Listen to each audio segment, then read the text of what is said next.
तो reporter Rizwan Mughal KP के बरारकोट कंट्रियाला गुज़श्ता रोज सड़क खस्ता हाल होने के बायस एक खातून खाई में गिरकर जाँ भाग हो गई, जिसके बाद मुश्तइल इलाका वकीलों ने सड़क बंद करके एहतजाज किया। मुजाहिरीन का कहना था मुतअद्दिद बार मुतालिका इंतजामिया को सड़क की खस्ता हाली और हिफाजती दीवार रेटनिंग वॉल की अदम मौजूदगी से आगाह किया गया, मगर कोई अमली इकदाम नहीं किया गया। अहल इलाका ने इल्जाम किया कि गुज़श्ता 40 बरस से बरारकोट पोलिंग स्टेशन से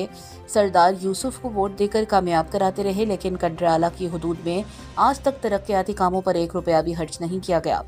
मकामी अफराद ने कहा पाकिस्तान तहरीक इंसाफ के मुनीर लुकमानी से पहले वो भी गुजारिश कर चुके हैं कि इस मसले का मुस्तकिल हल निकाला जाए और एक बार फिर इनसे अपील करते हैं कि फौरी तौर पर इस मसले का नोटिस लेते हुए सड़क के किनारे हिफाजती दीवार तामीर की जाए ताकि आइंदा किसी और शख्स की जान ज़ाया ना हो।